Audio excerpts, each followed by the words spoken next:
now we're looking at Sauvignon Blanc, the 2020 version.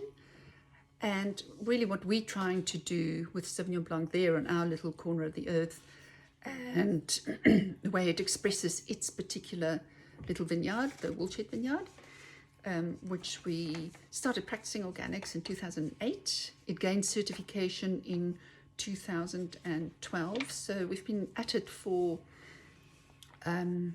just over 10 years now. And we can see the changes both in structurally in the soil, as well as in the wine, in that the wines tend to be not as full on aromatically, but a little bit more constrained, with focus sitting on texture. The vineyard's sort of typical of that region's soil type, alluvial loams over stone. So, but it's tucked away just behind the old manor house around the corner of one of the hills. Also tremendously windy, but not as windy as some of the other vineyards on the property.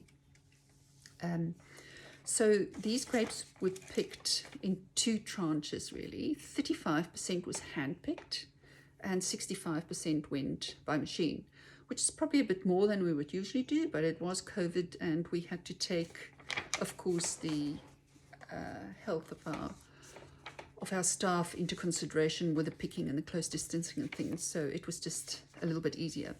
So COVID, of course, delivered us a tremendously challenging processing time, but certainly I think you'll agree that the quality of the vintage has certainly made up for us and all the worry and all the worry and the panicking that we initially went through. So let's talk about that first bit that was handpicked. So these grapes went to 3 types of vessels, alternate vessels. We have 2 large amphorae. Those are the clay vessels. We have 1 concrete egg, and then some went to neutral oak barrels. 65% of the grapes were machine harvested. That was processed more in a traditional way. It went from press to tank and did its thing. Out of that, 25% went through malolactic, so it's one little portion, and it fermented as per usual and waited for the other things to do its tricks. So let's talk a little bit about the alternate vessels. So the grapes that went to the 2 amphora and the concrete egg were pressed and cold settled and then racked to the vessels, where they underwent primary fermentation and secondary fermentation on their own natural yeast. What we've seen with organic management is that it tends to go off on its own. So that's definitely, the biodiversity has definitely made a difference there. And then, of course, when there's also the barrel portions. So this was, the grapes went from press to barrel, where it fermented and spontaneously went through malo. So we have all these different three different things, and they're all so different when we tasted them at first and as it developed. So what's it done to the wine in terms of all this trouble and beautiful things that we're doing? It's quite different to the other vintages that we've done, and I think it takes a little bit of time to integrate, but it's on the palate that you really see the massive difference. On the nose, it hasn't got that classic green capsicum, grapefruity, grassy nose that's attributed to Marlborough Sauvignon Blanc.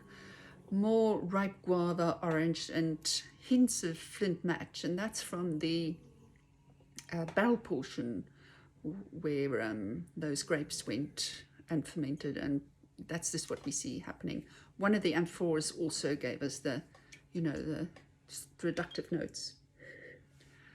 The palate, the nose quite belies the palate. The palate is complex. It has mouthfeel galore, and it's developed that texture that that becomes indefinable.